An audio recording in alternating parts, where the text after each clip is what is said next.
दुनिया बदल गई, पूरी दुनिया बदल गई। कब से हवा ही नहीं आ रही। तो भर भर के triple M bro, M M triple उल्टा डब्ल्यू।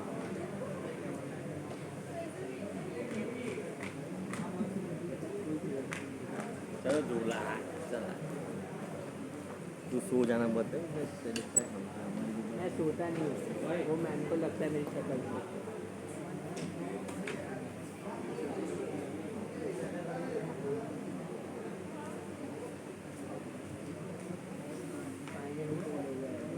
पंखा चला तो सब आ जाएगा, हवा की झोंके से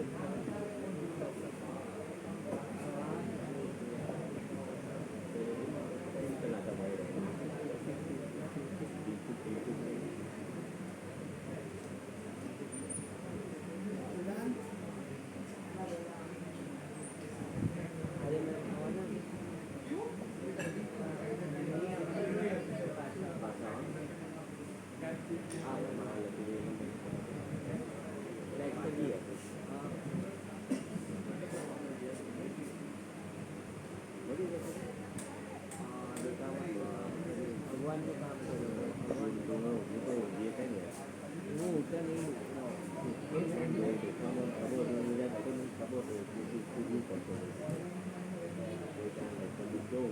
क्या ऊँचा बोलो, क्या कौन लेक्चर? अरे माफी लिंक चाहिए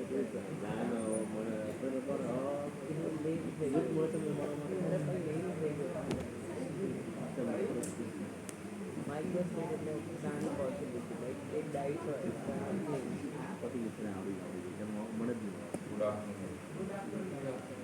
કાલે ભણ્યા તો થાકી ગયા લાગતા છે ભાગી ગયા સર, વધારે ભણવા જેવું લાગતું નહીં કેમ ભાગી ગયા સર. પોઈન્ટ જ કરવા જેવું ચાલે બરાબર ચાલો તમારી ઈચ્છા હવે જો ગઈકાલે આપણે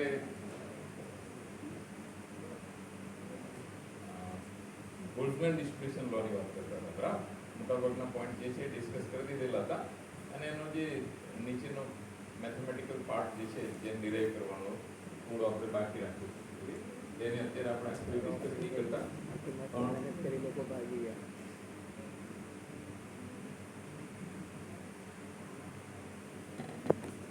મને લાગ્યું લોકો બેસશે હવે વાતો કરશે, બેઠું છે.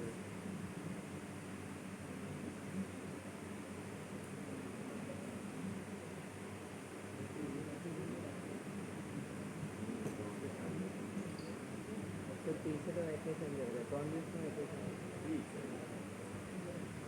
30 तारीख की वेकेशन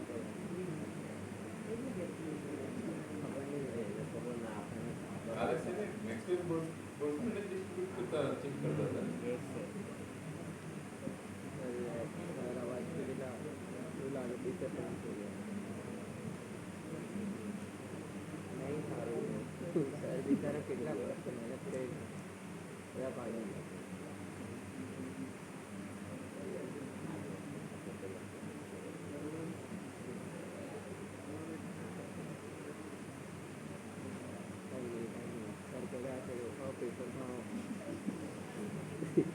અહીંયા તમે લોકો બેઠ છો ત્યાં તમારા માણસ જાય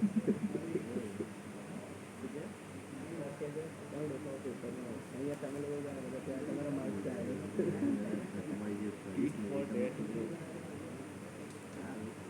itu jam 4 बेकार हाँ तो આપણે મેક્સવેલ બોલ્ટમેન ડિસ્ટ્રીબ્યુશન લોને ડિસ્કસ કરતા હતા ને એના અત્યારે હવે બહુ વધારે ડિસ્કસ કરવાની નહીં કે આટલા છે એ જતા રહેશે શું કરીએ બોલો વધારે ભણ્યા તોય પ્રોબ્લેમ ના ભણાવીએ તોય પ્રોબ્લેમ તમારે પ્રયત્ન કરવો જોઈએ કે જેટલી તમને સમજ પડે એટલું પ્રયત્ન કરવો જોઈએ જાત જાતને એક્ઝામ્પલ આપીને તમારામાં મગજમાં ઘૂસે એવી રીતનો પ્રયત્ન કર્યો પણ તમને એવું લાગે કે તમે હરદ્વારની ટ્રેનમાં બેસી બરાબર ને તો ઠીક છે જે તમારી ઈચ્છા જે પ્રમાણે કરશે પણ પછી કહીએ પડે ને તે ધ્યાન રાખજો એમએસસી કર્યા પછી બી તમને એમ લાગે છે કે મને કેમેસ્ટ્રી બિલકુલ નહીં આવડતું તો કોઈનો વાંક ના કરો. એમએસસી કર્યા પછી બીએસસી કર્યા પછી તમને કેટલું કેમેસ્ટ્રી આવડે છે તમને ખબર છે કેમ? કારણ કે તમે જે રીતે ભણ્યા એ રીતે પછી એટલું કેમેસ્ટ્રી આવડે. એમએસસી માં બી તમારી મેન્ટાલિટી જો જાણવાની ના હોય ફરી આ જ રીતની હોય ને, મેં ગઈકાલે બી મેં તમને કહી દીધું કે એવું કોઈ દિવસ ના કરશો ક્વેશ્ચન આન્સરનું ભણવાનું છે. તમને લગભગ મોટા ભાગના શું છે અત્યારે નોટ્સ આપી દીધી હોત ને તો કોઈ લેક્ચરમાં ના હોય, તમને ખાલી નોટમાં ઇન્ટરેસ્ટ હોય. પણ જો એવું કરશો ને તો જેવી રીતે બીએસસી માંથી તમે આવ્યા ને, અત્યારે એમએસસી ની એક્ઝામ લઈએ છે ને અમે, તો એસસીએલ એસિડિક એસિડનો ડિફરન્સ પૂછે ને ત્યાં મુશ્કેલી પડે છે. અને તમારા લગભગ મોટા ભાગના સ્ટુડન્ટ્સની એક્ઝામ મેં લીધી છે. તમારી ઓનલાઈન જ્યારે વાયવા ટાઈપ એક્ઝામ હતી ત્યારે તમને તમારા બધાના હાલત કેવી થતી હશે તમને ખબર હશે. એક બી જવાબનો આન્સર તમે સિમ્પલ ક્વેશ્ચનનો આન્સર બી તમે જવાબ નહીં આપી શકતા. અને એ આજે તમારી રિયાલિટી છે. અને એટલા માટે તમારી સાથે પ્રોબ્લેમ થાય છે કે એમએસસી કર્યા પછી જ્યારે તમને જોબ ના મળે ને તો કોઈનો વાંક ના પડે. અહીંયા આગળ ફક્ત બેઝિક સાયન્સ ભણાવવાનું હોય અને બેઝિક સાયન્સની ઉપરથી બાકી બધું તમારે ભણવાનું હોય. કોઈ બી ઇન્સ્ટિટ્યૂટમાં જશો, યુનિવર્સિટી હોય કોલેજ હોય, એમાં હંમેશા બેઝિક સાયન્સ ભણાવતા હોય. અને એ બેઝિક સાયન્સની અંદર એ જે ફંડામેન્ટલ અમુક બાબતો હોય એ જ ભણવાનું હોય, બાકી બધું કામ તમારે કરવાનું હોય. અને જો તમારી મેન્ટાલિટી આ જ રીતની હશે ભણીને જવાની, તો પછી એવું ના કહેશો કે એમએસસીની હાથમાં ડિગ્રી છે, એમાં પાસે 70% માર્ક્સ છે, તો મને કોઈ 10,000 15,000 રૂપિયા નોકરી નહીં આપે, કોઈનો વાંક ના કરો. અને અત્યારે આ રિયાલિટી છે. ખાસ જે દિવસે નોકરી લેવા જશો, જે દિવસે ઇન્ટરવ્યુ આપવા જશો ને, જે દિવસે ઇન્ટરવ્યુ આપવા જાઓ એ દિવસે તમને ગભરાટ થતી હોય તો માનો કે મેં ભણ્યું, હજુ ભણ્યું નહીં. બરાબર ને? જો બરાબર વ્યવસ્થિત ભણ્યા હોય ને તો ઇન્ટરવ્યુમાં આપવા ઇન્ટરવ્યુ વખતે બિલકુલ ડર ના લાગે. આજે અત્યારે એવું છે કે ખાલી સેમિનાર આપવાનો હોય તોય તમને ડર લાગે. એટલે પછી એને શું છે કે અમે બી બધું છોડી દઈએ કે જો તમને ઇન્ટરેસ્ટ ના આવે તો અમે શા માટે મહેનત કરીએ એટલી બધી. તમને ખબર છે એક લેક્ચર લેવા માટે કેટલા કલાક વાંચવું પડે અમારે, કેટલી રેફરન્સ બુક વાંચવી પડે અમારે. તમારું એક લેક્ચર 1 કલાક મારે બોલવું હોય તમને ખબર હશે કે જાત જાતના કેટલા એક્ઝામ્પલ આપીએ કે એવું ના હોય કે 4-5 કલાક વાંચ્યું હોય ત્યારે એ આવે એક લેક્ચર લેવાય એમાં. પછી તમને ઇન્ટરેસ્ટ ના હોય ને તો પછી અમે બી શું છે કે ઠીક છે ગબડાઈ એમ તમને ના સમજ પડતી હોય તો પછી શું સમજાય કરવાનું. ખ્યાલ આવી ગયો? એટલે હંમેશા ધ્યાન રાખવાનું કે ઇન્ટરેસ્ટ તમે કેટલો રાખવાનો છો એટલો સામે અમે ઇન્ટરેસ્ટ રાખીએ. તમને ઇન્ટરેસ્ટ ના હોય તો પછી અમને કેટલો ઇન્ટરેસ્ટ હોવાનો છે. અમારી ડ્યુટી બને એ જોઈએ કે મેક્સિમમ તમને આપવું જોઈએ. ખ્યાલ આવી ગયો? જેટલું બને એટલું અમારે તમને શું છે. અને જ્યારે આપણે એટમિક ને મોલેક્યુલર ને ઇલેક્ટ્રોન લેવલે વાત કરવાની તો સ્વાભાવિક છે કે બધાના મગજમાં ઉતરતું ના હોય, ઘૂંટાડો બી આવતો હોય. અને એટલા માટે અમે એને પ્રયત્ન કરીએ કે એવા એક્ઝામ્પલ્સ આપો કે તમને નાની નાની બાબતો બી શું છે કે થોડી યાદ રહી જાય, થોડી સમજી તો શકો તમે.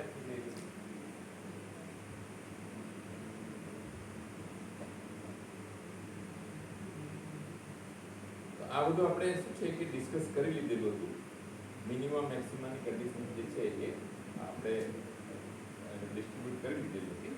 હવે જે પોર્શન જે છે એ મેક્સિમમ પાર્ટનું આપણે ડિસ્ટ્રીબ્યુશન ચેક કરવું એના કરતાં આપણે શું કરીએ મિનિમમ પાર્ટનું ડિસ્ટ્રીબ્યુશન કરીએ તો વધારે સારું. દાખલા તરીકે તમારા આ ક્લાસની અંદર 200 સ્ટુડન્ટ્સ બેસેલા છે અને એ 200 સ્ટુડન્ટ્સની અલગ અલગ અરેન્જમેન્ટ છે. એક વાર તમને બેસાડી દીધા તો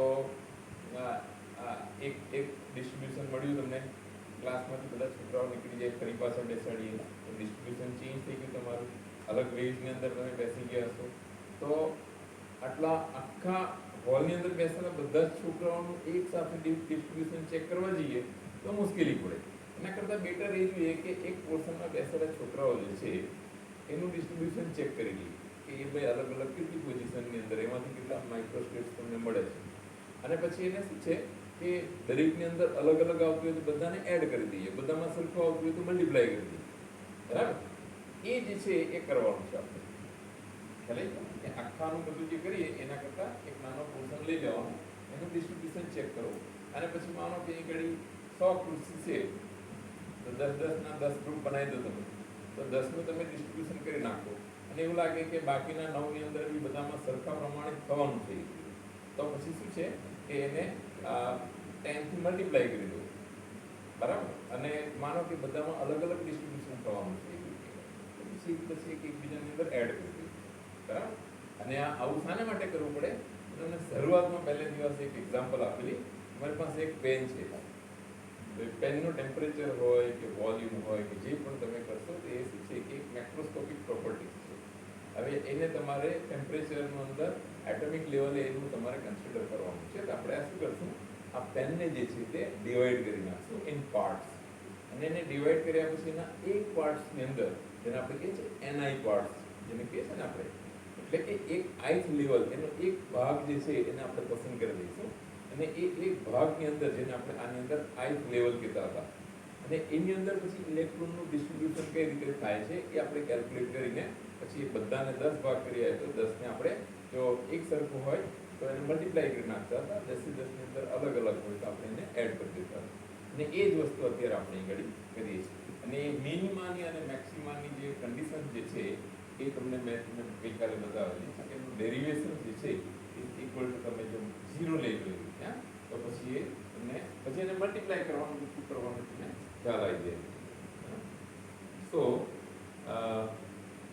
જે આપણી પાસે એક ફંક્શન છે અને એ ફંક્શન આપણને મળ્યું આવ્યું, એ શું બતાવે છે, ધેર ઇઝ ધ એનર્જી જે ડિસ્ટ્રીબ્યુટ થયેલા છે પાર્ટિકલ્સ, જે અલગ અલગ એની અંદર ડિસ્ટ્રીબ્યુટ થયેલા છે પાર્ટિકલ્સ, એની શું બતાવે છે, એનર્જી બતાવે. દેટ ઇઝ ith લેવલ પસંદ કરેલો, એ ith લેવલની અંદર જે GI બતાવે છે એ એના અલગ અલગ એનર્જી સ્ટેટ્સ છે, એનર્જી લેવલ છે. અને NI જે છે એ અલગ અલગ એનર્જી લેવલની અંદર શું છે, ઇલેક્ટ્રોન કે પાર્ટિકલ્સ કઈ રીતે ગોઠવાયેલા છે એ બતાવે છે. અને એની સાથે એનર્જી અને પાર્ટિકલ્સના નંબર બંને એકબીજાની સાથે છે. તો એની સાથે શું છે, એની એનર્જી જે છે એ રિલેટેડ છે. એટલે આ ઇક્વેશનથી એનાથી આપણને શું આવશે, એની એનર્જી જે છે એ મળશે. જો એનર્જી સાથે હોય તેની સાથે મોમેન્ટમ બી જોડાયેલું હોય, એનર્જી છે, મોમેન્ટમ છે, આ બધી બાબતો જે છે આપણે શોધી શકાય. એટલે આ એક ફંક્શન મળી ગયું છે. હવે એ ફંક્શન જે છે એ એવી રીતનું છે, એટલું સિમ્પલ નથી. એને હવે તમારાથી વધારે સિમ્પ્લિફાય કરી શકાય એવું નથી, એટલું સિમ્પલ નથી, બરાબર. એના માટે શું છે કે જે પેલો લાગ્રાંજ જે ખરો ને, એ લાગ્રાંજને આધારે એણે એમ કહ્યું કે તમારી પાસે એક ફંક્શન હોય અને કન્ડિશન્સ હોય, તો એ ફંક્શનને સિમ્પ્લિફાય કરવા માટે જે તમારી પાસે કન્ડિશન્સ જે છે એ કન્ડિશન્સને શું છે, ફંક્શન જે પ્રમાણેનું ફોર્મમાં છે એ ફોર્મની અંદર convert the conditions into the form of the function, જે ફંક્શન આપ્યું છે એમાં કઈ રીતે. અને એને શું છે કે એક જેને આપણે કહીએ છીએ લાગ્રાંજ અનડિટર્મિનેટ મલ્ટીપ્લાયર, એટલે એ જે જેનાથી આપણે મલ્ટીપ્લાય કરીએ છીએ એ અનનોન વેલ્યુ છે, આલ્ફા છે, એના આલ્ફા બીટાથી મલ્ટી, આલ્ફા વિશે આપણને કંઈ ખબર નથી, બરાબર. તો એનાથી આપણે મલ્ટીપ્લાય કરીએ અને પછી જેનું ડિફરન્સિએશન જે છે એ જો 0 લઈ લઈએ તો પછી એના ફંક્શનની અંદર એડ કરી નાખતા, બરાબર. તો એ રીતે આપણે ફંક્શન તમારી પાસે આવ્યું છે અને એની કન્ડિશન્સ જે છે, કન્ડિશન્સ કઈ છે, જ્યારે બી આપણે આખા ડિસ્કસ કરતા હતા ત્યારે આપણે કંઈક કન્ડિશન એ હતી કે ટોટલ નંબર ઓફ પાર્ટિકલ્સ જે છે એ તમારા કેવા હતા, કોન્સ્ટન્ટ હતા, બરાબર.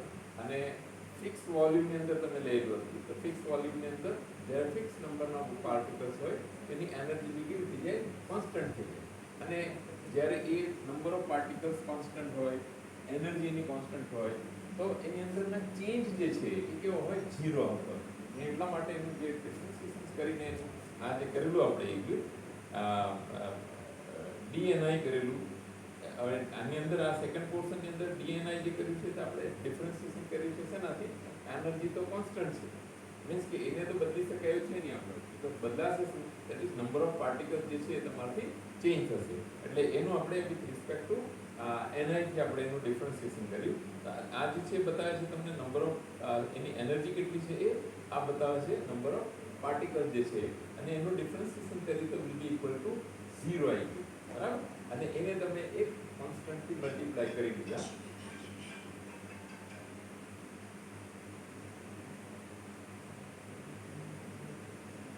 એને આપણે શું કર્યું, એક કોન્સ્ટન્ટથી મલ્ટીપ્લાય કરી નાખ્યા. તો અત્યારે આ જે ટોટલ નંબર ઓફ પાર્ટિકલ્સ જે છે એને મેં આલ્ફાથી મલ્ટીપ્લાય કર્યા, અને આ જે એનર્જી જે છે એને માઇનસ બીટાથી મલ્ટીપ્લાય કર્યા, અને એને ફંક્શનની અંદર એડ કરી દીધું, બરાબર. અને એ ફંક્શન ઇઝ ઇક્વલ ટુ શું છે, ડિફરન્શિએટ કર્યું તો એ કેવું થઈ ગયું, એની વેલ્યુ જે છે એ 0 થઈ ગયું. બરાબર? તમારે આને વધારે આના વિશે જાણવું હોય ને તો મેથ્સના રેફરન્સ બુક્સની અંદર ઇવન તમને સ્ટ્રેલિંગ એપ્રોક્સિમેશન્સ કઈ રીતનું છે એનો આખો એક ગ્રાફ મળે છે. એ આજે x ln x minus x જે તમને મળે છે ને એનો એક આખો ગ્રાફ મળે છે. અને એ જે છે એ n factorial is equal two x ln x minus x જે છે એ આખો તમને ગ્રાફ મળે છે. અને એ કઈ રીતનો આવે છે તો જરાક ડિટેલમાં વાંચો ને ક્યાંક તો તમને આઈડિયા આવશે. પણ આ લેવલે માનો કે તમે સીધું બી લઈ લેશો એને સ્ટ્રેલિંગ એપ્રોક્સિમેશન્સ તો ચાલશે, ત્યારે કંઈ જરૂરી ન હોય. તમે એ ફંક્શન્સની અંદર એડ કરી દીધું. તમે જો જે ડિફરન્શિએશન કરેલું છે આપણે, જે કન્ડિશન જે છે એને ઇક્વલ ટુ 0 છે, એને ફંક્શન્સની અંદર એડ કરો. કોઈ બી 0 અંદર એડ કરશો તો એને કંઈ ફેર પડવાનો છે નહીં. બરાબર? બીજું ફંક્શનના ફોર્મમાં આપણે એમને કન્વર્ટ કરી નાખ્યું તો કે અહીં ગાડી ફંક્શન તમારું એપ્સાઇલોન dni છે, એપ્સાઇલોન dni છે, એપ્સાઇલોન dni બધું ફંક્શનના રૂપમાં કન્વર્ટ કરી નાખ્યું. કન્ડિશન્સને ફંક્શનના રૂપમાં કન્વર્ટ કરી નાખ્યું અને ત્યાર પછી તમે એને એડ કરી દીધું તો એ તમને આ વેલ્યુ જે છે એ મળશે કે ln gi/ni dni જે છે એ કોમન છે અને મેં બહાર કાઢી નાખ્યો. આટલી વસ્તુ જે છે એ તમારી પાસે અંદર રહેશે. બરાબર? હવે જે dni જે છે એ શું છે કે that is number of change in particles. Number of change in particles. તો એ કેવા રહેવાનો છે? એની અંદર ચેન્જ કોઈ આવવાનો છે નહીં. It will remain constant. એ જે ચેન્જ જે છે તમે એનર્જી લેવલ જે લીધા છે ith લેવલનું જે એનર્જી લેવલ લીધું છે એની અંદર ગમે તેટલું ડિસ્ટ્રીબ્યુશન અલગ અલગ થતું હશે પણ નંબર ઓફ પાર્ટિકલ્સ જે છે એ કેટલા રહેવાના છે? કોન્સ્ટન્ટ રહેવાના. એટલે dni વાળી વેલ્યુ જે છે which indicates that the change in the number of particles એ કોઈ દિવસ 0 ના હોય. બરાબર? એ કોઈ દિવસ 0 ના હોય. એનો મતલબ એ કે આ જે છે તમારી value ln gi/ni minus alpha એ શું છે કે 0 થઈ જશે. બરાબર?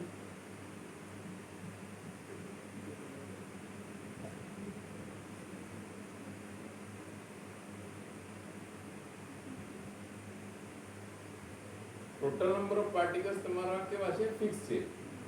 n તમારો ફિક્સ છે. એટલે n ની અંદર ચેન્જ કોઈ દિવસ આવવાનો નથી. એટલે કે dni જે છે એ તમારો કેવો હોય? એ કોઈ દિવસ 0 ના હોય. બરાબર? તો આ ln gi/ni minus alpha minus beta ei is equal two 0 થઈ જશે. એટલે એને તમે જો સિમ્પ્લિફાય કરશો તો આ રીતે મળશે. એને તમે થોડું સાઈડ ચેન્જ કરી નાખશો તો gi/ni e raised to alpha plus beta ei આવશે. અને gi/ni આ શું બતાવે છે?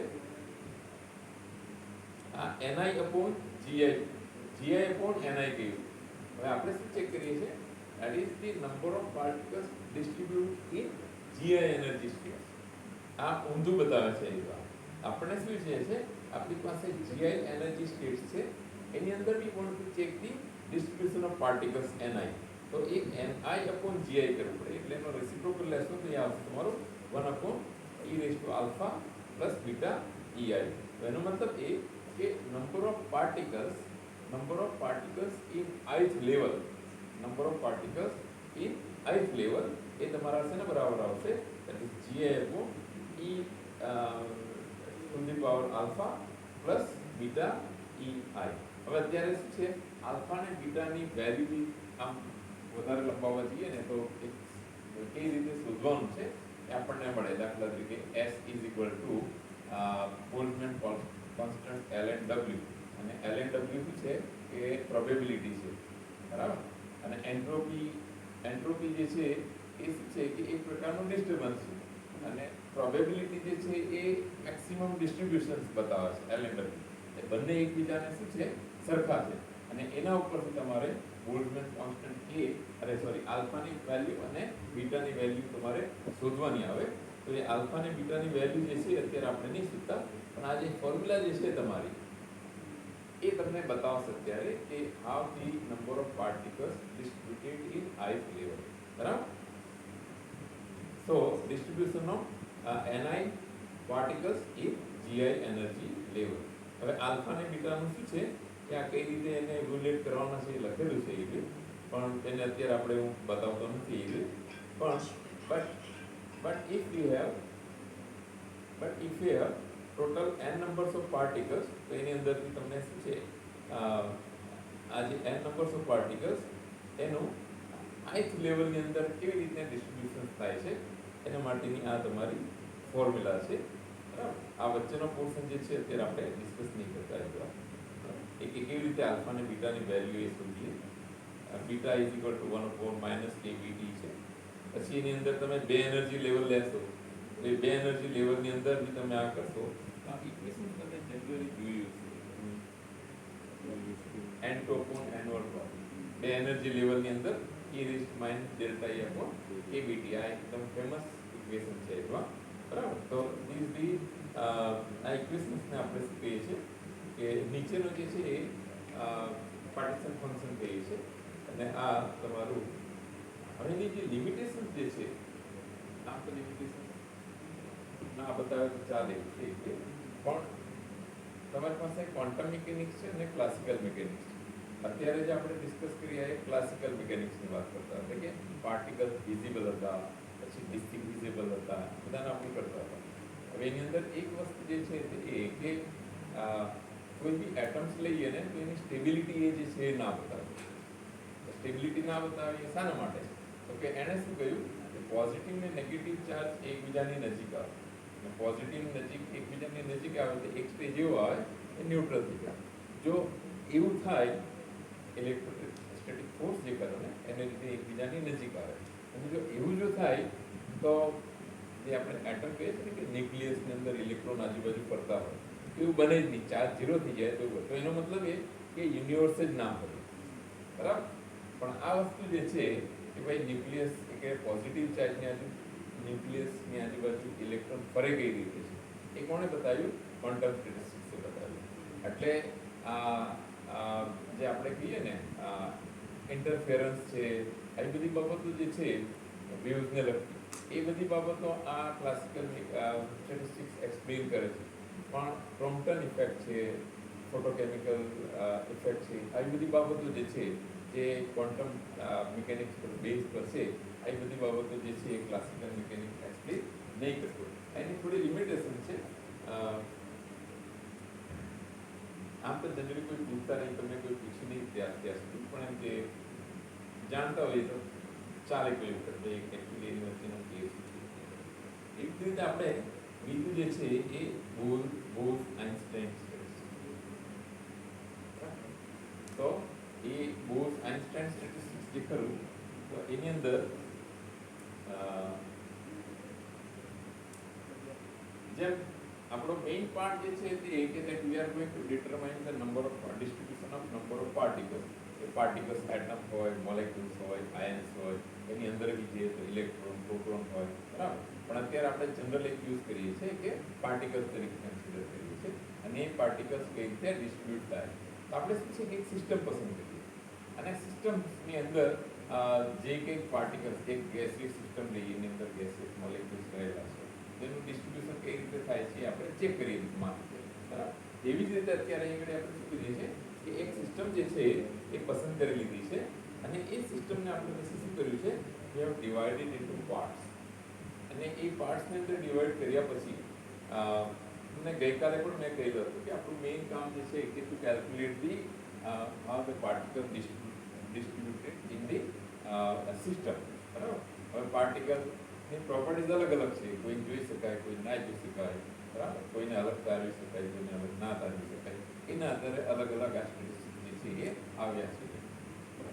તો આ રીતે આપણે શું છે કે એને પાર્ટ્સની અંદર ડિવાઈડ કરી નાખીએ. અત્યારે ધ્યાન રાખજો, મેં એક મેટર લીધું છે, અને એ મેટરને મેં શું કર્યું છે આ 9 ભાગની અંદર ડિવાઈડ કર્યું. એમાંનો એક ભાગ જે છે મેં પસંદ કર્યો છે એ માનો કે આ બરાબર. તો એની અંદર બી ઇલેક્ટ્રોન તો વહેંચાયેલા હશે, એની અંદર પણ ઇલેક્ટ્રોન વહેંચાયેલા હશે. હવે જો તમે જો ખાસ તમને કોઈ બરફને પકડીએ, બરફ ઠંડો લાગે શું થાય? હા, કેમ ઠંડો લાગે? બરફ ઠંડો હોય, બોડી ગરમ હોય, બરફના કમ્પેર આપણા હાથનું ટેમ્પરેચર શું ગરમ હોય, એટલે થર્મોડાયનેમિક્સના નિયમ પ્રમાણે હીટ જે છે એ જરા વધારે હોય ત્યાંથી ઓછા તરફ જાય, એટલે બરફનું ટેમ્પરેચર ઓછું છે, બોડીનું ટેમ્પરેચર વધારે છે. એટલે તમારા આ જે જ્યાંથી તમે જે આંગળીવાળો ભાગ જે છે ત્યાંથી ટચ કર્યું એટલે ત્યાંની હીટ જે છે એ નીકળી ગઈ. એટલે તમને એવું લાગે કે અહીંયા ગાડી ઠંડુ થઈ ગયું છે. બરાબર. હવે સામે જેટલું ટેમ્પરેચરનો ડિફરન્સ હોય એટલી જોરમાં હીટ ટ્રાન્સફર થયેલી હોય. થોડા ઠંડા પાણીમાં મૂકો તો તમને એ રીતનું ફિલિંગ થાય, એકદમ બરફને પકડી લેશો તો એ રીતની ફિલિંગ થાય. એટલે કહેવાનો મતલબ કે એવું ના થાય કે બરફ આપણી અંદર ઘૂસી ગયો ઠંડુ લાગ્યું. એકચ્યુઅલી આપણા બોડીની આંગળીની હીટ જે છે એ ટ્રાન્સફર થઈ ગઈ થર્મોડાયનેમિક્સના નિયમ પ્રમાણે. અને એ જે છે એક આપણે પાર્ટિકલ પસંદ કર્યો છે અને એ પાર્ટિકલ પછી શું છે કે એની અંદર ઇલેક્ટ્રોન છે. તમે કોઈ વસ્તુ જોઈ હશે કે પ્લાસ્ટિકને ગરમ કરશો તો અલગ રીતે ગરમ થશે, મેટલના રોડને ગરમ કરશો તો એ અલગ રીતે ગરમ થશે. બરાબર. બંનેને એક સરખા સમય માટે મૂકવું તો લાકડું પકડશો તો તમારે પકડવું હોય તો પકડાય, પણ જો લોખંડનો કંઈક સળિયો કેવું હોય એને પકડશો તો તરત તમને એ શું છે તમે ગરમ સળિયામાં તો કંઈ ફેર ના પડ્યો, પણ એની અંદર જે ઇલેક્ટ્રોન જે રહેલા છે એ હીટ સપ્લાય કરી તો ઇલેક્ટ્રોનની કાઇનેટિક એનર્જી જે છે એ વધી ગઈ. એટલે અત્યારે હું મને પકડું છું તો ઇલેક્ટ્રોન કેવા છે કે ધીરે ધીરે ધીરે ધીરે મારી સાથે અથડાય છે. જો ગરમ કરીને પકડું તો જોરમાં મારા હાથ સાથે અથડાય એટલે મને એમ લાગે કે હું દાઝી ગઈ. કેમ? કારણ એની કાઇનેટિક એનર્જી જે છે એ બહુ વધારે હોય છે. તો એ વસ્તુ જે છે એમાંનો આઈથ લેવલ જે છે મને એ સમજ નહીં પડતી કે તમને કઈ રીતે સમજાવવાની. કારણ કે આ દરેક વસ્તુ જે છે ને એ ફટાફટ સમજાવ્યું હોય તો એ સમજાઈ દેવાય, પણ મને એ સમજ ના પડે કે મેં એવી રીતે સમજાવ્યું તમને સમજ પડી કે ના પડી. એટલે ઘણી વખત શું છે કે એવું લાગે કે અમુક વસ્તુ અગત્યની હોય ને રિપીટ કરવા જેવી હોય તો ફરી પાછી એક વખત જરાક કહી દઉં, કદાચ ના સમજ્યા હોય તો તમને કદાચ ધ્યાનમાં આવી જાય પાછું. તો એ આઈથ લેવલ પસંદ કર્યો અને એ આઈથ લેવલની અંદર તમને ખબર છે કે એની અંદર શું છે કે એનર્જી સ્ટેટ્સ હશે. બરાબર. એની અંદર એનર્જી સ્ટેટ્સ હશે. તો આ જે છે એ બધા શું છે કે એની અંદરના એનર્જી લેવલ છે જેની અંદર ઇલેક્ટ્રોન જે છે એનું ડિસ્ટ્રીબ્યુશન થવાનું છે, પાર્ટિકલ્સનું શું થવાનું છે ડિસ્ટ્રીબ્યુશન થવાનું છે. સો અત્યારે આપણે આઈથ લેવલ જે છે એની અંદર જે પાર્ટિકલ્સનું ડિસ્ટ્રીબ્યુશન કઈ રીતે થવાનું છે એ આપણે ચેક કરવાનું છે. Suppose we want to distribute 3 particles in 2 energy levels. હવે અત્યારે આ વસ્તુ સમજી લેજો, પછી બાકીનો મેથેમેટિકલ પાર્ટ તમને એમ જ લાગશે કે આગળ જે બોલ્ટ્ઝમેન ડિસ્ટ્રીબ્યુશનમાં કર્યો છે સેમ છે. ફર્મી ડીરાકની અંદર બી સેમ જ થવાનું છે, કારણ કે એ તમારે સ્ટર્લિંગ એપ્રોક્સિમેશન લેવાનું છે, એ જ લાગ્રાંજનો ઉપયોગ કરવાનો છે. સેમ પ્રમાણે બીજા કોઈ જ મેથેમેટિકલ ચેન્જ આવવાનો નહીં. જે સમજવાનું જે છે એ અત્યારે આ આગળનો પાર્ટ જે છે એ છે. બરાબર. So suppose we want to distribute 3 particles in 2 energy levels. તો અહીં ઘડી મેં શું કર્યું છે that પાર્ટિકલ્સને મેં બતાવ્યા છે ni પાર્ટિકલ્સ મારી પાસે છે જેને મેં ડોટ્સથી બતાવ્યા છે. અત્યારે મેં કન્સિડર કર્યા છે ni = 3, એટલે કે ith લેવલની અંદર 3 પાર્ટિકલ્સને છે. અને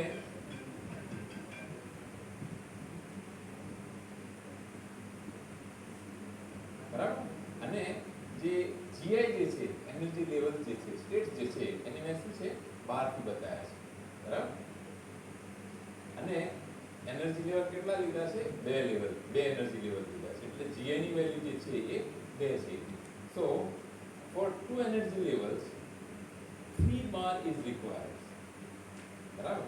મારે 2 એનર્જી લેવલ બનાવવા હોય 1, 2 ને 3 બારની જરૂર પડે. So for 2 energy levels 3 bar is required means gi + 1 ની જરૂર પડે. તમે બુક્સની અંદર જોશો તો ત્યાં સીધું જ બતાવી દીધું હશે કે ni + gi - 1, ni + gi, ni + gi +1, એ રીતે સીધું બતાવી દીધું હશે. એ ક્યાંથી આવ્યું છે તે એની ઘડી આ સમજવા જેવું છે. બરાબર.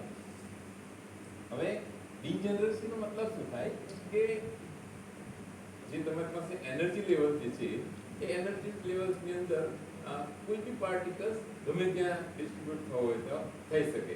મીન્સ કે 3 પાર્ટિકલ્સ હોય તો એ 3 એ 3 એકમાં બી રહી શકે, અથવા તો 3 એ 3 બીજામાં બી રહી શકે, અથવા તો 2 માં 1, એકમાં 2 રહે, એકમાં 1 રહે, બીજામાં 2 રહે, પેલામાં 1 રહે. એને ડીજનરેસી કહેવાય. એની માટેની કોઈ લિમિટેશન્સ નહીં મળે. બરાબર. જ્યારે જે આપણે ફર્મી ડીરાક જે કહીશું તેની અંદર એ આવશે એ પાઉલીસ એક્સક્લુઝિવ પ્રિન્સિપલનો કે એક એનર્જી લેવલની અંદર ફક્ત એક જ પાર્ટિકલ જે છે એ રહી શકે બરાબર. આની અંદરનું બીજું એક એક્ઝામ્પલ જે બોઝ આઇન્સ્ટાઈનની અંદર કરવું હોય તો એની અંદર એ રીતનું છે, તમે જો પેલામાં 2 એકમાં 1 એકમાં 1 એકમાં 2 એવી રીતનું છે. તો દાખલા તરીકે તમારા કોઈ 2 ફ્રેન્ડ છે, હવે એ 2 ફ્રેન્ડ્સની અંદર બેને માથાકૂટો છે, એ બેને બનતું નહીં. હવે તમારે ક્યાંક પ્રસંગે એ બેને તમારે ઇન્વાઇટ કરવા છે, તો બોઝ આઇન્સ્ટાઈન પ્રમાણે એ એવી રીતે કરશે કે ભાઈ મિસ્ટર એક્સ ને ઇન્વાઇટ કર્યું કે મારે આવવાનું છે, તો એણે પૂછ્યું કે પેલો બીજો આવવાનો છે સાથે, તો બોઝ આઇન્સ્ટાઈન ની અંદર એવી રીતનું છે, ઠીક છે આવે તો મને કઈ ફેર નહીં પડતો, ના આવે તો મને ફેર નહીં પડતો, આપણે જઈશું. જ્યારે ફર્મી ડિરાક ની અંદર જ્યારે વાત કરીશું ત્યારે એ રીતે કે એક ફ્રેન્ડ છે, એક છે, એના 2 ફ્રેન્ડ છે, બંનેને એકબીજા સાથે બનતું નહીં, અને જો તમે એને ઇન્વાઇટ કરશો તો પહેલા કહેશો કે ભાઈ આ દિવસે મારી બર્થડે છે તારે આવવાનું છે, કે પેલો મને પેલા ભાઈ આવવાના છે બીજે, કે હા એ બી આવવાનું, જો એ આવવાનું તો હું ના આવું, એ રીતે પેલાને પૂછ્યું કે જો પેલો આવવાનો હોય તો હું ના આવું. મતલબ કે એક એનર્જી લેવલ હોય એની અંદર ફક્ત એક જ પાર્ટિકલ થાય, જો એક ફ્રેન્ડ આવવાનો હોય તો બીજો ના પડે, હું ના આવે. જ્યારે આની અંદર કેવું છે કે આવે તો એ ઠીક છે, ના આવે તો એ ઠીક છે, મેળ તો પડતો નહીં બંનેનો, પણ એ લોકો એમ કહે છે કે ઠીક છે આપણે જઈશું, એ આવે તો ઠીક છે, ના આવે તો. સો ડીજનરેસીનો મતલબ જ એવો થાય કે 3 પાર્ટિકલ હોય તો એકમાં 3 બી હોય, એક બી ના હોય, એકમાં 2 હોય, એકમાં 1 હોય, ગમે તે રીતે ગમે તે એનર્જી લેવલની અંદર એની માટેનું કોઈ રિસ્ટ્રિક્શન્સ નહીં મળે પાર્ટિકલ્સ માટે, બરાબર. સો degeneration મતલબ જ એ થાય કે indicates that in one energy level there are degenerate states. તો આની અંદર કેટલા છે? આપણા 3 degenerate states છે, બરાબર. કેટલા છે? 3 degenerate states છે. કયા છે? 1, 2 અને 3. કારણ કે મેક્સિમમ કેટલા પાર્ટિકલ્સ લીધા હતા આપણે? 3 લીધા. તો આપણે એમ કહીએ કે એની અંદરના 3 degenerate states જે છે એ કેટલા છે? 3 સહી રહે છે, બરાબર.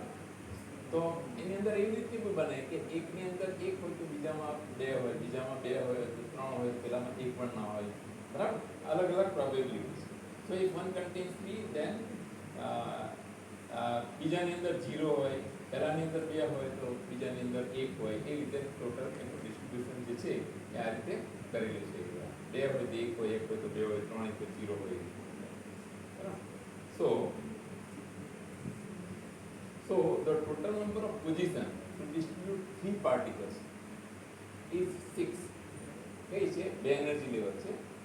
તો તમે ટોટલ પોઝિશન જોશો તો 1 2 3 4 5 અને 6 પોઝિશન્સ છે, બરાબર. મીન્સ આપણને 6 બારની જરૂર પડે.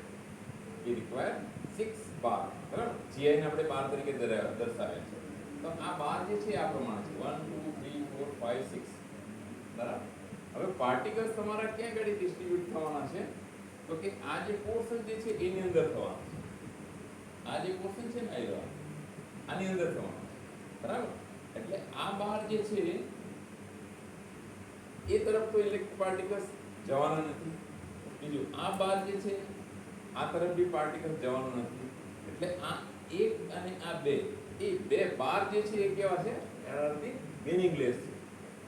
એની અંદર ડિસ્ટ્રીબ્યુશન થવાનું નથી. અને આપણે બીજી ભાષામાં કહીએ તો ઇટ ઇઝ મીનિંગલેસ ડિસ્ટ્રીબ્યુશન. એમાં ક્યાંય પાર્ટિકલ્સ ડિસ્ટ્રીબ્યુટ થવાના નથી. એટલે એને આપણે શું કહીએ છીએ કે મીનિંગલેસ કહીએ છીએ. સો ટોટલ પોઝિશન જે છે એ કઈ છે? તો કે આપણી પાસે ni એટલે કે પાર્ટિકલ્સ, gi બાર પ્લસ એક વધારાનો પ્લસ 1 કીધું ને આપણે, બરાબર. ni પ્લસ gi પ્લસ 1 અહીં ઘડી બતાવ્યા ને આપણે 2 એનર્જી લેવલ માટે આપણને 3 બારની જરૂર પડે એવી એનો આ બતાવ્યું ને. એટલે gi પ્લસ 1 એટલે ટોટલ પોઝિશન જે છે એ આપણી કેટલી છે? ni પ્લસ gi પ્લસ 1 છે. સો ફોર મીનિંગફુલ ડિસ્ટ્રીબ્યુશન તો તમારી પાસે 6 છે. એમાંના 2 ની તો કઈ કિંમત છે જ નહીં, કારણ કે એ તો મીનિંગલેસ છે, ક્યાં પાર્ટિકલ્સ જવાના છે. સો ni plus gi plus 1 minus 2 જો કરીશું આપણે તો એ કેટલા આવશે ni plus gi minus 1 in which three particles have to be distributed. તો એની અંદર બે પાર્ટિકલ્સ નું ડિસ્ટ્રીબ્યુશન જે છે એ થશે એ રીતે. સો ધ ટોટલ પોઝિશન જે છે એ કેટલી થઈ ગઈ ટોટલ 6 હતી આપણી પાસે માની બે તો મિનિંગલેસ છે હવે બચી કેટલી તમારી પાસે 4 રહી એ 4 જે પોઝિશન જે છે એ કઈ છે તમારી આ બે એનર્જી લેવલ છે તમારા આને આ બે એનર્જી લેવલ છે એની અંદરની પોઝિશન જે છે માનો કે 2 અને 1 માટેનું આપણે ડિસ્ટ્રીબ્યુશન ચેક કરીએ તો એ ચાર પોઝિશન કઈ એક તો આ પાર્ટિકલ તમારો કારણ કે ટોટલ પાર્ટિકલ્સ પ્લસ 12 પ્લસ 1 કરીને આપણે એક પોઝિશન કરી છે ને તો 3 પાર્ટિકલ છે તો આ એક આ બે આ 3 અને આ 4 આ બે બાર જે છે એ તો મીનિંગલેસ છે એટલે એ કાઢી નાખીએ એટલે ટોટલ પોઝિશન જે છે એ તમારી પાસે કેટલી થઈ ગઈ અહીંયા 4 પોઝિશન થઈ ગઈ તમારી પાસે in which 3 particles are going to be distributed બરાબર એવી જ રીતે તમે 3 નું બી કરી શકો એકમાં 0 છે પછી બીજાની અંદર 0 હોય તો પેલામાં 3 હોય બરાબર બીજામાં 2 હોય તો પેલામાં 1 હોય એમ અલગ અલગ તમારી પાસે શું છે કે કોમ્બિનેશન થાય તો તમે આની અંદર જોશો સો total we have 4 combinations total we have 4 combinations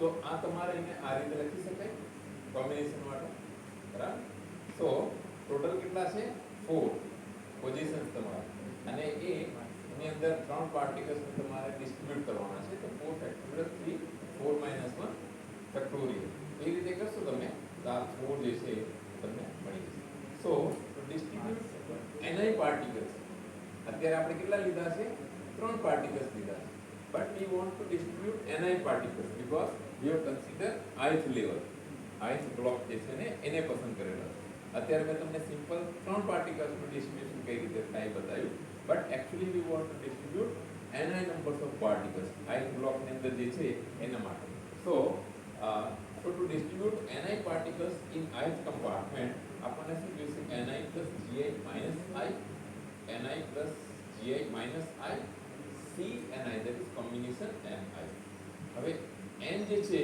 એ શું છે total number of particles in ith block sigma i is equal to means કે ni છે એની એનર્જી જે છે એ શેના બરાબર છે તો કે ith લેવલ ની અંદર જે એના પાર્ટિકલ્સ ની એવરેજ એનર્જી જે છે એ અને એની અંદરના નંબર ઓફ પાર્ટિકલ્સ થી આપણે એને મલ્ટીપ્લાય કરી દઈશું તો એ થશે સો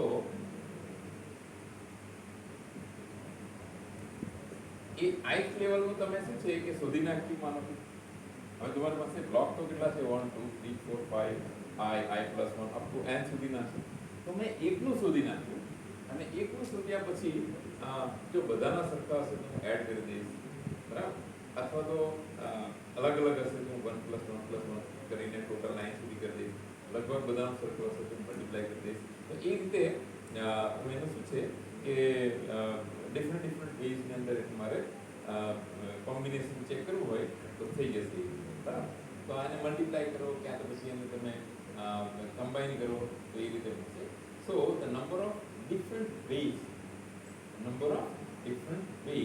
w is equal to pi I is equal to 1 to n ni plus gi minus 1 c n i ith level ની અંદર જે પાર્ટિકલ્સ ને આપણે ડિસ્ટ્રીબ્યુટ કરવાના છે એની maximum probability that is the maximum number of microstates maximum number of microstates નો મતલબ એ થાય કે મોટાભાગના પાર્ટિકલ્સ ની પ્રોબેબિલિટી હોવાની ત્યાં હોય અને જ્યારે એની પ્રોબેબિલિટી ત્યાં હોય તો એ ઇક્વિલિબ્રિયમ પોઝિશન વખતની કન્ડિશન જે છે એ બતાવે છે તો એ વખતે તમે એની પ્રોપર્ટીઝ કેવી છે એ આપણે જાણી શકીએ સો આ જ્યારે મલ્ટીપ્લિકેશન આવે તો પછી એને એડિશન ની અંદર તમારે કરવું હોય તો કરી દે સો sigma I is equal to 1 to n ni plus gi minus 1 ni એવી આ જ વસ્તુને મેં આ રીતે લખી છે આ જે કરી આ જે લખ્યું છે 4C3 NCR એને કઈ રીતે લખ્યું છે એ જ વસ્તુ મેં અહીં આગળ લખી છે આ એક સેમ જ છે બરાબર સો આ જે અહીં આગળ છે ni તો ni છે જ અને એની અંદર લખ્યું છે ni plus gi minus ni અને પછી માઇનસ ni કરેલું છે તો એ ni અને નીકળી જશે એટલે gi minus 1 ફેક્ટોરિયલ જે છે આ છે સો in the above example we have taken three particles but in each energy level they distribute in different ways કઈ રીતે 2 plus 1 1 plus 2 3 plus 0 0 plus 3 so these are the variables number of particles જે છે એ બદલાય છે energy level ને બધા constant રહેશે પણ પાર્ટિકલ્સ જે છે એ બધા શું થાય છે બદલાય છે અને એ બદલાય છે તો એના માટેના એ જે ટોટલ નંબર ઓફ પાર્ટિકલ્સ છે ટોટલ નંબર ઓફ મીન્સ કે ટોટલ એનર્જી જે છે એ તમારી શું છે આ રીતની છે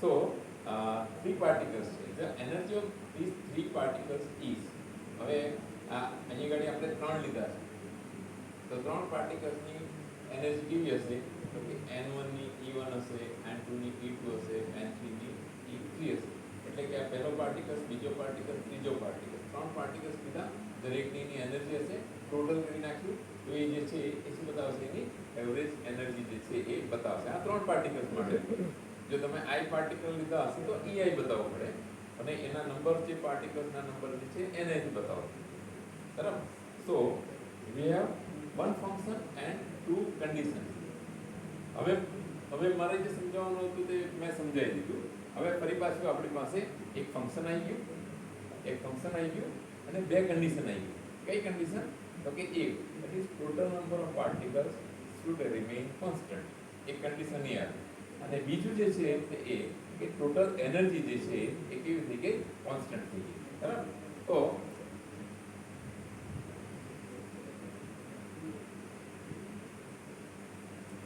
એ ફંક્શન જે છે એને ફંક્શન્સ ને આપણે શું કર્યું log ની અંદર કન્વર્ટ કરી નાખ્યું તો log આ જે ગાડી આપણે ફેક્ટોરિયલ આવે ફેક્ટોરિયલ નું આ x ln x minus x જે આપણે ગયા વખતે જોયું છે એ પ્રમાણે તો મેં એનો log લીધો અને પછી એ જે ફેક્ટોરિયલ જે છે એને મેં સિમ્પ્લિફાય કર્યું બરાબર તો મને આ સિમ્પ્લિફાય કર્યું મને આ રીતે મળ્યું log inside of I is equal to 1 to n log ni plus gi minus 1 આ પાર્ટ છે એ minus log ni minus log gi factorial બરાબર હવે જ્યાં જ્યાં ફેક્ટોરિયલ જે છે ત્યાં એનું સિમ્પ્લિફિકેશન આપણે જે કરીએ છીએ તે કઈ રીતે કે x ફેક્ટોરિયલ હોય તો x log x minus n minus x તો એ પ્રમાણે શું છે કે આ સ્ટર્લિંગ એપ્રોક્સિમેશનનો ઉપયોગ કરી અને પછી આની અંદર આ જે બતાવ્યું છે ને જુઓ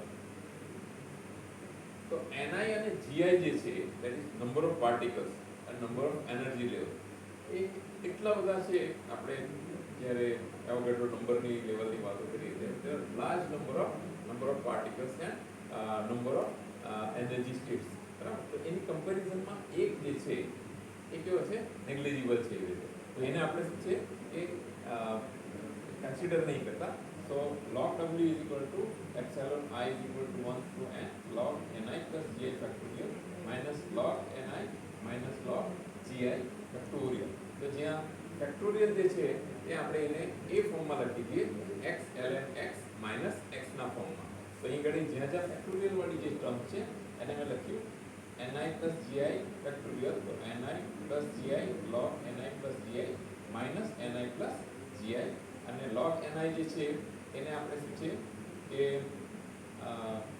એમનું એમ જ રહેવા દેવાનું છે ઘડી ખબર નહીં કઈ છે અને log gi ફેક્ટોરિયલ જે છે એનું આપણે કર્યું gi log gi minus gi બરાબર અહીંયા ગાડી કે ni ફેક્ટોરિયલ જ છે ને એ જોઈશું આગળ ક્યાંક કશે ગડબડ થશે ખબર બરાબર તો જો એને તમે સિમ્પ્લિફાય કરો તો આ રીતનું મળશે log ni plus gi log ni plus ni plus gi minus ni આ જે કર્યું ને એ માઇનસ એનઆઈ માઇનસ જીઆઈ તમે એને જરાક તમારા નોટમાં લખજો એટલે તમને આઈડિયા આવશે કે કઈ રીતે કરવું છે. Minus Ni log Ni plus GI log GI plus GI. તો એની અંદરથી જે વસ્તુ કેન્સલ થઈ જતી હશે એ કેન્સલ કરી નાખો, એને થોડું રીઅરેન્જ કરવાનું છે તે રીઅરેન્જ કરી નાખો અને પછી ઇક્વેશન જે છે એ તમને એક આ રીતના ફોર્મમાં મળશે. ટર્મ જે છે એ તમને આ ફોર્મની અંદર એક મળશે. સો which indicates the distribution of ni particles in gi energy states of the ith compartment. ith compartment ની અંદર અત્યારે શું છે કે એનું ડિફરન્સિએશન કર્યું છે આ રીતનું કર્યું છે. દાખલા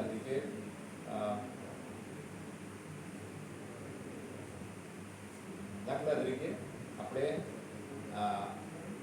x log y એનું આપણે ડિફરન્સિએશન કરવાનું છે. બે ટર્મ્સ ડિફરન્સિએશન બાય પાર્ટ, બરાબર. તો આ ટર્મ્સને હું શું કરીશ, કોન્સ્ટન્ટ રાખીશ, બરાબર. અને log y નું પછી ડિફરન્સિએશન તો એ આવશે 1/y આવશે, બરાબર. પછી આ ટર્મ્સને હું એમ જ રાખીશ log y અને પછી હું આનું કરીશ તો આ રીતે મતલબમાં શું છે કે ડિફરન્સિએશન કર્યું છે. એટલે એ જરાક તમે બરાબર એને જોઈ લેજો.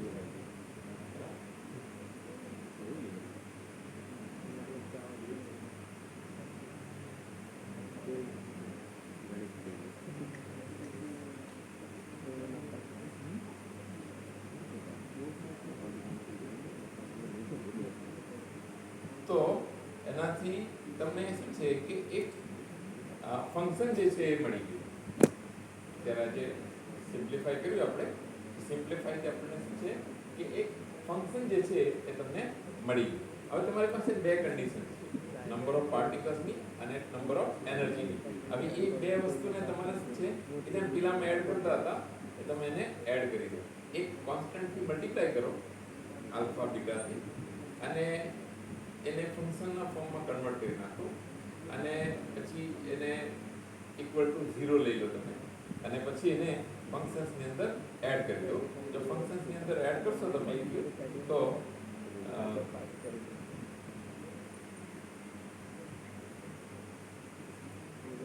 આ તમને એક ફંક્શન મળી ગયું, બરાબર. જે પેલું ઇક્વેશન મળ્યું ને ઘરે શાંતિથી બેસીને કરજો. આની અંદર મેં લખ્યું છે અત્યારે કે કઈ રીતનું કરી છે, બરાબર. તો એક ફંક્શન જે છે એ મળી ગયું. હવે લેગ્રાન્જ પ્રમાણે શું છે કે જે કન્ડિશન્સ જે છે તમારી એને ડિફરન્શિએટ કરીને મીન્સ કે એને તમે ફંક્શનના ફોર્મમાં કન્વર્ટ કરો અને તેના બરાબર તમે શું છે ઇક્વલ ટુ 0 કરી નાખો, એટલે ફંક્શનના ફોર્મની અંદર કન્વર્ટ કરી નાખો. ટોટલ એનર્જી જે છે એ તમારી કેવી છે, કોન્સ્ટન્ટ છે. એનું ડિફરન્શિએશન કરશો એની અંદર કોઈ ચેન્જ આવવાનો નહીં, એ 0 થઈ જશે. ટોટલ નંબર ઓફ પાર્ટિકલ્સ બી કેવા છે, કોન્સન્ટ્રેટ છે, કોન્સ્ટન્ટ છે. એટલે એને બી તમે કોઈ ચેન્જ નહીં આવશે, એટલે a ઇક્વલ ટુ 0 થઈ જશે. અને પેલા ફંક્શન્સની અંદર તમે એડ કરી દો તો કોઈ બી વસ્તુની અંદર 0 0 એડ કરશો તો એને કંઈ ફેર પડવાનો છે નહીં, બરાબર. તો એને આપણે શું કર્યું, આની અંદર એડ કરી દીધા. તો કે આ તમારી કન્ડિશન છે કઈ એપ્સિલોન i = 1 dni એને મેં શેનાથી મલ્ટીપ્લાય કર્યું, કોન્સ્ટન્ટથી મલ્ટીપ્લાય કર્યું. એવી જ રીતે એનર્જી વાળો પાર્ટ જે છે એને મેં કોન્સ્ટન્ટથી મલ્ટીપ્લાય કર્યું. બંને શેના બરાબર થવાના છે, 0 બરાબર થવાના છે. અને આ જે છે એ તમારું ફંક્શન છે, એ ફંક્શન્સની અંદર મેં બંને કન્ડિશન મૂકી દીધી છે. અને એ જે છે દેટ ઇઝ ઇક્વલ ટુ મિનિમાની કન્ડિશન છે એ બી ઇક્વલ ટુ 0 થઈ જશે તમારે, બરાબર. તો એને તમે થોડી સિમ્પ્લિફાઈ કરશો, dni ને તમે બહાર કાઢી નાખો અને dni ને બહાર કાઢશો તો એ જ વસ્તુ જે છે એ ફરી પાછું છે. ટોટલ નંબર ઓફ પાર્ટિકલ્સ તમારા કોન્સ્ટન્ટ છે. તો change in number of particles એ કેવા તમારા જે છે એ ટર્મ જે છે તમારે કેવી થઈ જશે, 0 બરાબર થઈ જશે. એનો મતલબ એ કે log ni plus gi on ni plus alpha minus beta ei is equal to 0. So ni plus gi upon ni is equal to exponent minus alpha plus beta ei. So ni upon ni કરશો તો 1 આવશે plus gi upon ni is equal to exponent minus alpha plus beta ei. gi upon ni is equal to e minus alpha plus beta ei minus 1 થઈ ગયું. એક ફરી પાછું પહેલાથી ઊંધું આવ્યું. આપણે શું કરીએ છીએ કે જી એનર્જી લેવલની અંદર ni પાર્ટિકલ્સનું ડિસ્ટ્રીબ્યુશન ચેક કરીએ છીએ. તો અહીં ઘડી ni gi upon ni આવ્યું છે. એનો જે છે તેને એ રિવર્સ કરી નાખશો ni upon gi, તો એ થઈ જશે તમારું 1 upon exponent minus alpha plus beta ei minus 1. તો આ ઇક્વેશન જે છે એ તમારું બોઝ-આઇન્સ્ટાઈનનું ઇક્વેશન છે. બરાબર? આ ઇક્વેશન છે ને તમારું બોઝ-આઇન્સ્ટાઈન માટેનું ઇક્વેશન છે, which indicates the number of particles distributed in ith compartment. Number of particles distributed in ith compartment. બરાબર? કઈ રીતના અંદર ડિસ્ટ્રીબ્યુટ થયેલા છે એ બતાવ્યું છે. હવે બીજું જે છે એ ફર્મી ડિરાક છે. ફર્મી ડિરાક મેં લખ્યું નથી.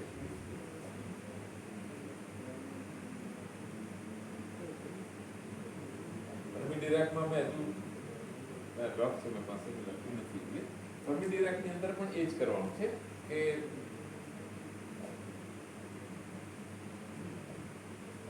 એની અંદર પાર્ટિકલ્સ જે છે એ કેવા છે? એકની અંદર ડિસ્ટિંગ્વિઝિબલ છે, વિઝિબલ બી છે અને અલગ તારવી બી શકાય.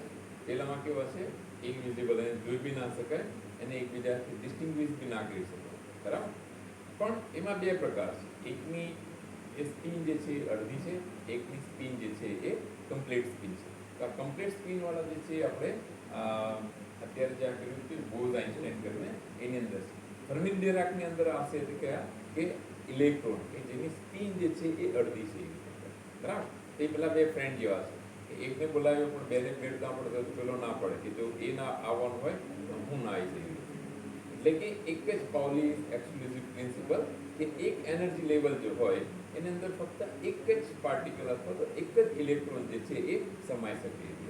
અને એનું ડિસ્ટ્રીબ્યુશન જે છે એ ચેક કરવાનું છે. કેમ? કારણ કે બધા ઇલેક્ટ્રોન એક સરખા છે, બધા પાર્ટિકલ્સ કેવા છે?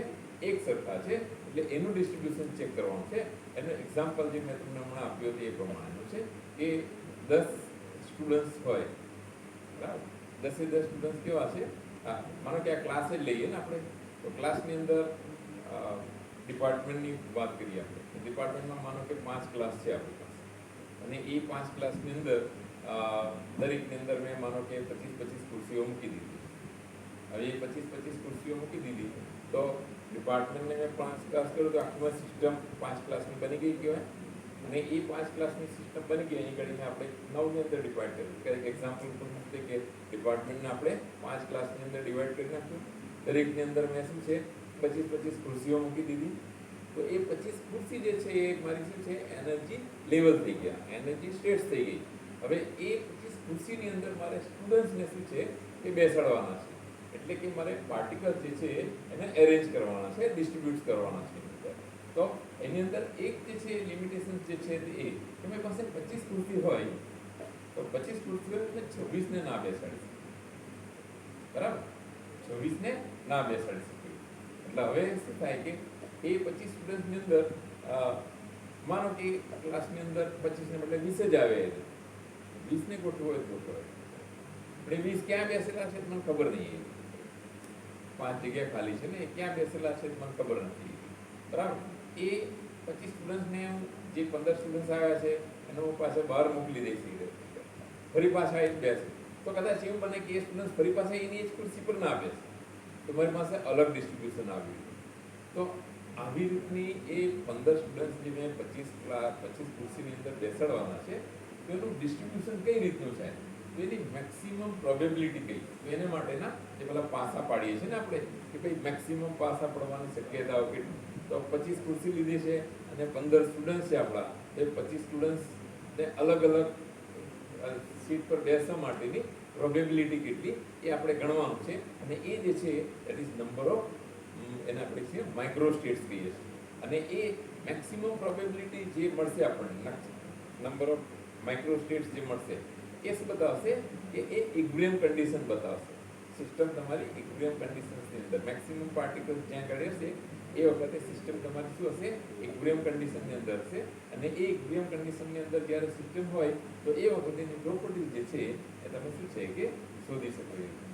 બરાબર? તો આ પછી તમે એ ક્લાસનું કર્યું તો બાકીના 4 ક્લાસનું તમારે કરવું હોય તો પછી એની અંદર જો સરખું હોય તો માનો કે એકમાં 15 છે, એકમાં 10 છે, એકમાં 20 છે, તો એ બદલાઈ ગયું એનું ડિસ્ટ્રીબ્યુશન. પણ બધા તમને ખબર હોય કે ભાઈ બધામાં 15 સ્ટુડન્ટ્સ જ આવવાના છે, તો પછી એને મલ્ટીપ્લાય કરી નાખવાનું. પણ અલગ અલગ હોય તો ત્યાં તમારે પછી 1 2 3 4 5 અંકને એડ કરવાનું, અને એ રીતે એની પ્રોબેબિલિટી જે છે એ શોધવાની છે. તો નેક્સ્ટ લેક્ચર આવશે, તો નેક્સ્ટ લેક્ચરની અંદર શું છે કે ફર્મી ડિરાક ડિસ્ટ્રીબ્યુશન જે છે આપણે આ રીતે ચેક કરવાનું. એક્ઝામ્પલ સિમ્પલ જે છે, લગભગ 90% તમે ફર્મી ડિરાકનું તમને એક્સપ્લેન કરી દીધેલું છે. હવે ખાલી મેથમેટિકલ પાર્ટ જે છે આપણે ડિસ્કસ કરવાનો છે. તો નેક્સ્ટ ટાઈમ આપણે શું છે એના વિશે ડિસ્કસ કરીશું. અને ત્યાર પછી જે પાર્ટીશન ફંક્શન જે છે, પાર્ટીશન ફંક્શન કેટલું જ અગત્યનું છે. એની અંદર બી શું છે કે we generally check the number of particles distributed, અને એની અંદર ટ્રાન્સલેશનલ છે, વાઇબ્રેશનલ છે, રોટેશનલ છે, ઇલેક્ટ્રોનિક છે, પાર્ટીશન ફંક્શન એ લેવાનું. બરાબર? તો એ ટાઈમ જેમ જેમ મળતા જશે ત્યાં સુધીના વિશે આપણે ડિસ્કસ કરતા જઈશું. બરાબર? કંટાળો આવતો જો દરેકની કેપેસિટી હોય, હંમેશા ધ્યાન રાખો, દરેક સ્ટુડન્ટની કેપેસિટી હોય. કોઈ સ્ટુડન્ટને સમજ પડતી હોય તેને કંટાળો ના આવતો, કોઈ સ્ટુડન્ટને ના સમજ પડતી હોય તેને કંટાળો આવતો. બરાબર? મેં FY BSc ક્લિયર કર્યું, મારા ફાધર ટ્રાન્સફર થઈ ગઈ, તો સુરત સિટી સાયન્સ કોલેજથી મારે વલસાડ જવાનું. ત્યાં સેકન્ડ યર BSc ની અંદર ત્યાં એ લોકોની પાસે જે સબસિડરી સબ્જેક્ટ ખરા, તો એની અંદર શું છે કે ચોઈસ હોય. તો આપણે વળી થોડા વધારે સ્માર્ટ થઈને મેથેમેટિકલ મેથડ્સ કરીને એક ટોપિક્સ આવતો હતો, તો મેં એ પસંદ કરી દીધો. બીજો ટોપિક્સ આવે હોર્ટિકલ્ચર ને બધું બી આવે, કે ભાઈ ગુલાબની ખેતી કઈ રીતે થાય, કેરીની ખેતી કઈ રીતે થાય, એ બધા મતલબ આ ખેતીવાડી લગતો આવતું એ રહ્યો. હવે મેથેમેટિકલ મેથડ્સમાં થયું એવું કે હું થોડું લેટ એડમિશન લીધેલું હતું. લેટ એડમિશન લીધું એટલે સ્વાભાવિક છે કે ઘણી બધી વસ્તુ ડિસ્કસ કરી લીધેલું હોય. તમે 2-4 10 દિવસ પછી જાઓ ત્યાં આગળ, મોટાભાગની બધું ફંડામેન્ટલ તો એ લોકો એક્સપ્લેન કરી દીધેલું હોય મેથેમેટિક્સને રિલેટેડ. હું એક દાડો બેઠો, મગજ ફરી ગયું મારું, બીજે દાડો બેઠો, મગજ ફરી ગયું મારું, 4-5 દિવસ બેઠો, અઠવાડિયું બેઠો, મને ખબર પડે કે આ શું ચાલે છે, મને કંઈ ખબર નહીં પડી. પછી ગભરાઈને સબ્જેક્ટ આપણે પેલો ગુલાબની ખેતી વાળો ને એવો લઈ લીધો. પછી સાહેબો બી પછી પાછા કેવા હોય, હવે ખેતીમાં તો કઈ હવે સાયન્સનો કેમિસ્ટ્રીનો સાહેબ કંઈ તમને કે ગુલાબની ખેતી કઈ રીતે કરવાનું સમજાવો. તો સાહેબે શું છે કે અમને પછી કહી દીધું કે જો એક કામ કરવાનું, ગુલાબની ખેતી લખવાની હોય ને તો ગુલાબ રેતીમાં ના જેટલું આપણે એટલું લખવાનું. તો એવી રીતનું છે. એટલે અત્યારે તમારા બધાની બી પરિસ્થિતિ એવી જ છે, કારણ કે જે સ્ટુડન્ટને મેથ્સમાં જેને અત્યારે આ જે ફેક્ટોરિયલ વાળી કરી કોઈ સ્ટુડન્ટને કદાચ સ્ટડીંગ એપ્રોક્સિમેશન આવડતું હશે, મારે એને હું સમજો એના કરતાં એ વધારે સારી રીતે સમજ પડતો. લાંગ્રાંજ વાળું જે છે એને વધારે સારી રીતે સમજ પડતી કે મિનિમમ મેક્સિમમ કઈ રીતે કરવાનું છે. તો એને થોડો વધારે ઇન્ટરેસ્ટ આવતો હોય, અને જેને મેથ્સમાં 36નો આંકડો હોય તે કહે કે આ સાહેબ શું ભણાવે છે એ રીતે થાય ને એવી રીતે. પણ હવે શું છે કે જે છે તે છે, પણ કહેવાનો મતલબ કે ભણાવતો હોય ત્યારે જે શરૂઆતની જે દાખલા તરીકે સ્ટેટિસ્ટિકલ થર્મોડાયનેમિક્સ, તો મારી શરૂઆતના લેક્ચરની જે 5-10 મિનિટ હતી એમાં મેં તમને આખું સ્ટેટિસ્ટિકલ થર્મોડાયનેમિક્સ સમજાવી દીધેલું કે આપણે શું કરવાના છે. અને જ્યારે લેક્ચર ચાલવાનું હોય, પર્ટિક્યુલર કોઈ ટોપિક બતાવવાનો હોય, તો એકચ્યુઅલી એની અંદર શું કરવાના છે એ 5 મિનિટની અંદર મેં તમને બતાવી દીધું. એ 5 મિનિટ તમે સમજી લીધી, પછી બાકીનું બધું મેથમેટિકલ પાર્ટ આવે એટલું તમારે કર્યા કરવાનું. અત્યારે ફર્મી ડિરાકમાં બી તમને મેં ખાલી ક્લાસ ડિપાર્ટમેન્ટનો એક્ઝામ્પલ આપ્યો કે ભાઈ 5 ક્લાસ છે, દરેકની અંદર 25-25 ખુરશી છે અને 10 સ્ટુડન્ટ્સને મારે એડજસ્ટ કરવાના છે. એ રહે એક વખત બેસાડો, એને કાઢો તો અલગ પોઝિશનમાં હશે, ફરી પાછા આવશે તો સ્ટુડન્ટ્સ અલગ અલગ સીટ પર બેસેલા હશે, તો અલગ અલગ એનર્જીની લેવલની અંદર ગોઠવાઈ ગયા ત્યાં ગાડી. તો એની પ્રોબેબિલિટી જે છે એ કેટલી છે, એકનું સુધી કાઢો, 5-5નું સુધી કાઢો, તો આખા ડિપાર્ટમેન્ટ અંદર 5 ક્લાસમાં એ સ્ટુડન્ટ જે છે કઈ રીતે ડિસ્ટ્રીબ્યુટ થયેલા છે એ ખબર પડી ગઈ. બરાબર? તો આ જે શરૂઆતમાં જે 2-5 મિનિટ જે છે અગત્યની છે. બાકીના બધા જે મેથમેટિકલ પાર્ટ છે પછી સાથે બનશે ને તો હું 3-3ને બોલ્ટ્ઝમેન છે, પછી બોઝ આઇન્સ્ટાઈન છે, ફર્મી ડિરાક છે, એની કમ્પેરિઝન જે છે હું તમને એક શોર્ટમાં એક પેજ જેટલું તમને આપી દઈશ. તો એનાથી તમને ખ્યાલ આવશે, કારણ કે બધું ઓબ્જેક્ટિવમાં તમને બહુ કામ આવે. જ્યાં MCQ ટાઈપના ક્વેશ્ચન્સ હશે અથવા તો શોર્ટ ક્વેશ્ચન્સ હશે, તો બોઝોન્સ કોને કહેવાય, ફર્મિયોન્સ કોને કહેવાય, ઇલેક્ટ્રોન શેમ આવશે, પ્રોટોન શેમ આવશે, ડિસ્ટિંગ્વિઝિબલ શેમાં હોય, નોટ ઇનડિસ્ટિંગ્વિઝેબલ શેની અંદર હોય, પછી આઈડેન્ટિકલ કોની અંદર કન્સિડર કરતા હોય. બરાબર? ક્લાસિકલની અંદર શું હોય, ક્વોન્ટમની અંદર શું હોય, આ બધી અત્યારે જેટલી બાબતો આપણે વાત કરીએ છીએ એને જો તમે ધ્યાન રાખ્યું હશે તો એમસીક્યુઝની અંદર તમને શું છે એનો ફાયદો થશે. બરાબર. આ ત્રણ ઇક્વેશન જે છે ક્યાંક માઇનસ આવ્યું, હવે અત્યારે કરશો તો ત્યાં પ્લસ આવશે, બીજું કંઈ ચેન્જ નહીં કરવાનું, ફોર્મ્યુલા એની જ રહેશે, ખાલી ઉપર પ્લસ આવશે. કોની બેની સેકન્ડ વીકની અંદર ગણતરી આવે જેટલું ચાલી રહ્યું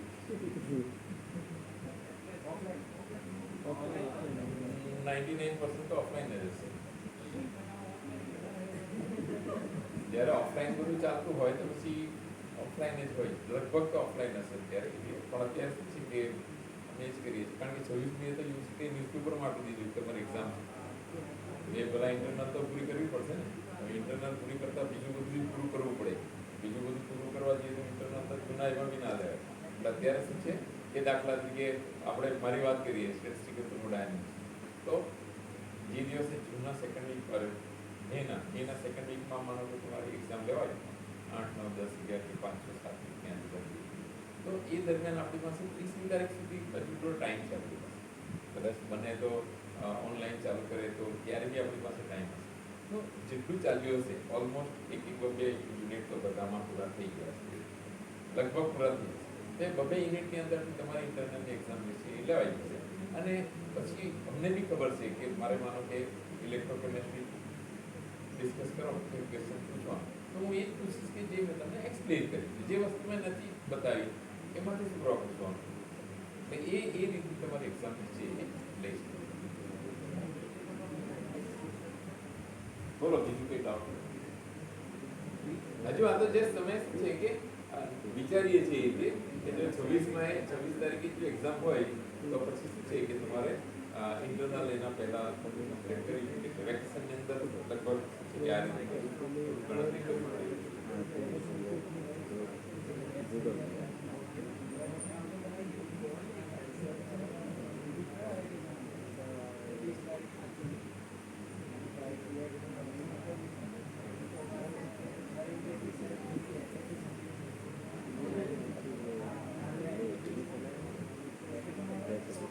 મારા મને કે તમને હું જે કંઈ બોલું છું એમાં તમને સમજ પડી જ જાય છે. પણ કદાચ એવું બને કે કદાચ કાંઈ સમજ પડતી હોય